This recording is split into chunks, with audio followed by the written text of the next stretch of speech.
Sonja Morga, a veteran member of Real Housewives of New York, just took a massive loss when she sold her brownstone home.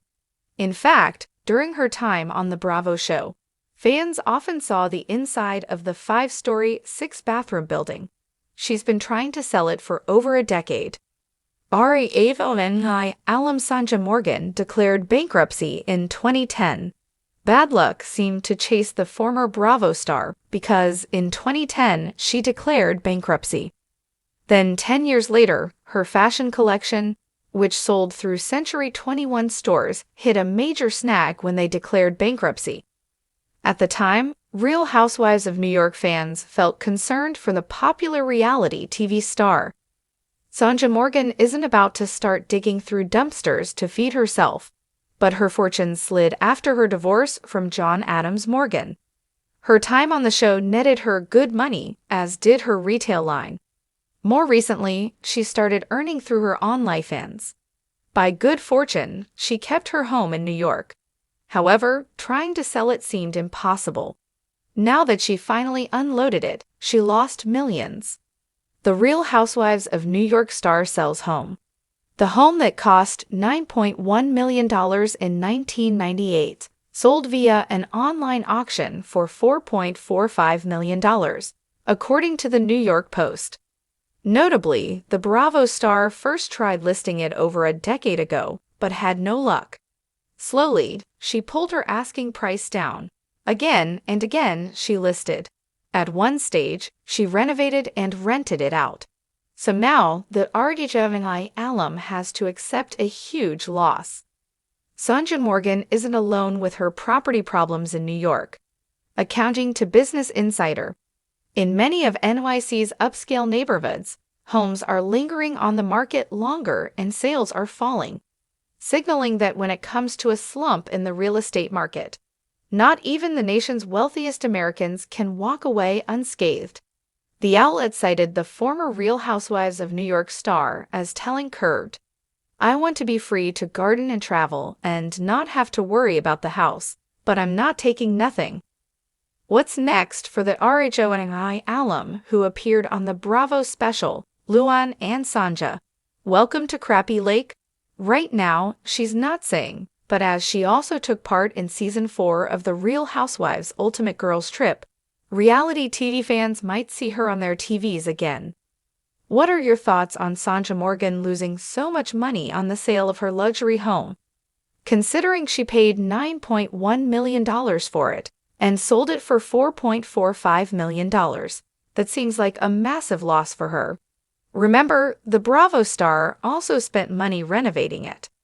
Sound off in the comments below, and come back here for all your Real Housewives of New York news. Captain Lee Rosbach opens up ahead of Deadly Waters show. Captain Lee Rosbach soon debuts his new true crime show, Deadly Waters, and now, the former Below Deck star opened up about the differences between the two shows. There's drama, but it's not trivial stuff that routinely happens with the guests and crews on the Bravo show. Captain Lee Rosbach is missed on Below Deck after Bravo decided that the Stud of the Sea should be replaced by Captain Carey Titherage. Angry fans followed him to his new podcast, Salty with Captain Lee. Carey Titherage seemed to do well as his replacement, but Bravo fans adore Lee.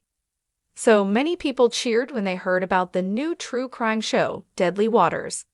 Captain Lee Rosbach reflected on his career with Below Deck on Bravo, but it seems that apart from staying afloat, there's a big difference between the two shows. Leaving the vessel, David and his crew made him sad. However, he doesn't seem to miss fussy charter guests and drama below deck. Filming Deadly Waters differs from Below Deck, opening up with US Weekly ahead of the premiere of the new true crime show. The fan favorite from Bravo explained how different it was filming about murders and disappearances at sea. He mentioned a lack of self-important guests. For example, he referred to recent scenes on Below Deck involving Jill Zarin. Additionally, there's no time for romance and fighting among the crew. Nowadays, he works with disciplined and expert crime busters. On Below Deck, they have to worry about Jill Zarin, and how her ice cubes didn't fit, or they weren't the right size. But with Deadly Waters, you're talking about bodies popping up and about the effect that it has on the relatives and the mothers and the fathers and the sisters and the people they're left behind. A brutal ending and catching the criminals. The new show brings the sad news that people have died. Finding out how and why is way different from watching shows like Law and Order.